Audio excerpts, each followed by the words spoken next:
எண்ணங்களை மேம்படுத்துங்கள். 45 எம்.இ. ஆஷல் கோப்மேயர். அத்தியாயம் 45. வெற்றி 3இல் தொடங்குகிறது. இந்த புத்தகத்தின் தனித்துவமான திட்டம் என்னவென்றால், ஒவ்வொரு அத்தியாயமும் முந்தைய அத்தியாயங்களுடன் தொடர்பில்லாததாக இருக்க வேண்டும். இதன் நோக்கம், முற்றிலும் மாறுபட்ட, கட்டமைக்க வேண்டிய எண்ணங்களை உங்களுக்கு வழங்குவதும், இதன் மூலம் வாழ்க்கைக்கு பன்முகத்தன்மையைச் சேர்ப்பதும் ஆகும். இருப்பினும், இந்த அத்தியாயத்தில், முந்தைய அத்தியாயத்தில் குறிப்பிடப்பட்ட ஒரு கருத்தைப் பற்றி இன்னும் கொஞ்சம் சொல்ல விரும்புகிறேன். அது கல்வி மற்றும் வாழ்க்கையில் உங்கள் இலக்கை அடைவதில் உங்கள் வெற்றியை உறுதி செய்ய வேண்டுமென்றால், கல்வி தொடங்க வேண்டிய 3 விஷயங்களுடன் தொடர்புடையது. இன்றைய பெரும்பாலான முறையான கல்வி காலியான எரிபொருள் தொட்டியுடன் தொடங்குகிறது. அதற்கு எந்த உந்து சக்தியும் இல்லை. அது உங்களை உண்மைகளால் நிரப்புவதன் மூலம் தொடங்குகிறது, பின்னர் அந்த உண்மைகளைப் பயன்படுத்தி ஒரு இலக்கை அடைய ஒரு இயக்க வாகனத்தை உங்களுக்கு வழங்குகிறது. வெற்றி. வெளிப்படையாக, வாழ்க்கையின் ஆரம்ப ஆண்டுகளில் வெற்றியை குறிப்பிட்ட தொழில் வாழ்க்கையின் சிறப்பு சொற்களில் வரையறுக்க முடியாது. எனவே இது ஆரம்ப கருத்தாக்கத்திலிருந்து வர வேண்டும். கேன். கற்பனையால் பார்க்க முடிந்த அளவிற்கு செய். பட்டம் வளர்ச்சியின் கட்டத்தை பொறுத்தது. ஆனால் ஒவ்வொரு கல்வி மற்றும் பயிற்சி செயல்முறைக்கும் முன்னதாக இருக்க வேண்டிய ஆரம்ப அத்தியாவசியங்கள் உள்ளன என்ற முன்மாதிரியே அது பாதிக்காது. முதலில், நீங்கள் உண்மையான, நம்பகமான உண்மைகளால் ஈர்க்கப்பட வேண்டும். அது உங்களால் வெற்றி பெற முடியும், வெற்றி பெறுவீர்கள் என்பதை உங்களை நம்ப வைக்க வேண்டும். அந்த பற்றவைப்புதான் உங்கள் வழிகாட்டப்பட்ட ஏவுகணையை வெற்றிக்கு உந்துவிக்க ராக்கெட்டில் உள்ள எரிபொருளை பற்ற வைக்கிறது. பற்றவைப்பு இல்லை, நீங்கள் தரையில் இருப்பீர்கள். யாரும் உத்வேகத்தின் பற்றவைப்பை வழங்காததால் அடித்தளமாக இருக்கும் பல உயிர்கள் உள்ளன.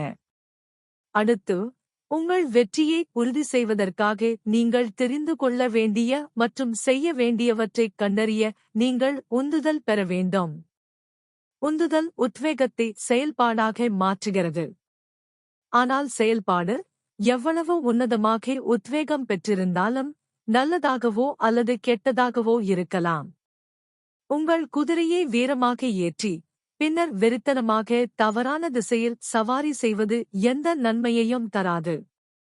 எனவே, முன்னரே தீர்மானிக்கப்பட்ட இலக்கின் அடிப்படையில் உங்கள் வெற்றியின் விலையைச் செலுத்த தயாராக இருக்க உங்கள் உத்வேகம் போதுமான அளவு உந்துதலாக இருக்க வேண்டும். ஒரு குறிக்கோள் இருக்க வேண்டும், அது முன்னரே தீர்மானிக்கப்பட வேண்டும், இல்லையெனில் நீங்கள் எதிர்காலத்தில் உங்களுக்கு எந்த பயனும் இல்லாத உண்மைகளைச் சேகரிக்க நேரிடும். வாழ்க்கையிலிருந்து நீங்கள் எதை விரும்புகிறீர்களோ அதற்கு ஒரு விலை உண்டு. பணத்தில் மட்டுமல்ல, பொதுவாக பணம் சம்பந்தப்பட்டிருக்கிறது, ஆனால் அது முக்கியமல்ல, ஏனென்றால் எவரும் தனக்கு தேவையான அளவு பணத்தை பெறலாம்.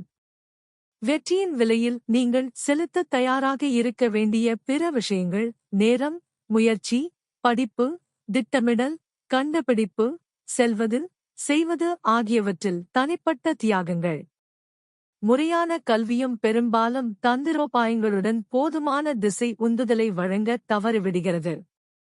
இறுதியாக, ஒவ்வொரு கல்வி மற்றும் பயிற்சி செயல்முறைக்கும் முன்னதாகவே உத்வேகம் மற்றும் உந்துதலுடன் 3வது அத்தியாவசியமானது உள்ளது.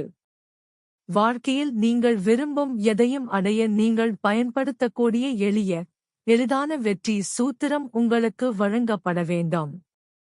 வெற்றி சூத்திரத்தின் வளர்ச்சி மற்றும் பயன்பாட்டை மக்கள் புரிந்து கொள்ளாதது நம்ப முடியாதது. உண்மையான, உறுதியான வெற்றி சூத்திரத்தை கற்பிக்கும் எந்த கல்லூரி அல்லது பல்கலைக்கழகம், உயர்நிலைப் பள்ளி அல்லது தொழிற்கல்வி பள்ளியும் எனக்குத் தெரியாது. இருப்பினும், உத்வேகம் மற்றும் உந்துதலுடன் சேர்ந்து, ஒரு வெற்றி சூத்திரம் பயனுள்ள கல்வி மற்றும் பயிற்சி தொடங்க வேண்டிய 3 அடிப்படைகளில் ஒன்றாகும்.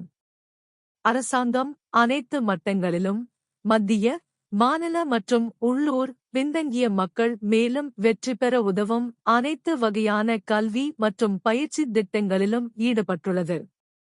ஆயினும் கூட, வரி செலுத்துவோரின் பில்லியன் கணக்கான டாலர்கள் தேவைப்படும் இந்த அரசாங்க நிதியுதவி திட்டங்கள் பின்தங்கியவர்களுக்கு முதலில் இருக்க வேண்டிய 3 அடிப்படைகளை வழங்குவதில் தொடங்குவதில்லை. அதற்கு முன்பு அவர்கள் பெறும் கல்வி மற்றும் பயிற்சி அர்த்தமுள்ளதாகவும் திசை சார்ந்ததாகவும் இருக்க முடியும். இந்த எளிய பரிசோதனையை மேற்கொள்ளுங்கள். தொலைக்காட்சியில் வரும் வசதியற்றவர்களின் படங்களைப் பாருங்கள் அல்லது நிஜ வாழ்க்கையில் அவர்கள் தங்கள் இலட்சியமற்ற, நம்பிக்கையற்ற, வறுமையால் பாதிக்கப்பட்ட வாழ்க்கையை வாழ்கிறார்கள் என்பதைப் பாருங்கள். பின்னர் இந்த எளிய கேள்விகளை நீங்களே கேட்டுக்கொள்ளுங்கள். 1. வசதியற்றவர்கள் நமது வளமான சமூகத்தின் வளத்தில் முழு பங்கையும் சம்பாதிக்க முடியும் மற்றும் அதில் வெற்றி பெறுவார்கள் என்ற நேர்மறையான நம்பிக்கையால் ஈர்க்கப்படுகிறார்களா? 2. வசதியற்றவர்கள் வெற்றியைப் பெறுவதற்கு தாங்கள் தெரிந்து கொள்ள வேண்டியதையும் செய்ய வேண்டியதையும் முதலில் கண்டறிய உந்துதல் பெறுகிறார்களா? மேலும் அவர்கள் இப்போது ஆர்வத்துடன் கற்றுக்கொண்டு அவற்றை செய்கிறார்களா? 3. வசதியற்றவர்கள் எளிமையான, நிரூபிக்கப்பட்ட வெற்றி சூத்திரத்தை கொண்டிருக்கிறார்களா? அதை அவர்கள் இப்போது தொடர்ந்து பயன்படுத்தி வெற்றியை நோக்கி நேரடியாக வழிநடத்துகிறார்களா? அவர்கள் விரும்பியதை அடைய உதவுகிறார்களா? 4. வசதியற்றவர்களுக்கு வெற்றிக்கான இந்த முதல் 3 அடிப்படை அத்தியாவசியங்கள் இப்போது வழங்கப்படவில்லை என்றால் அவர்கள் ஏன் அவ்வாறு செய்யவில்லை? அது யாருடைய தவறு? இந்த குறையை ஏன் உடனடியாக சரி செய்யவில்லை?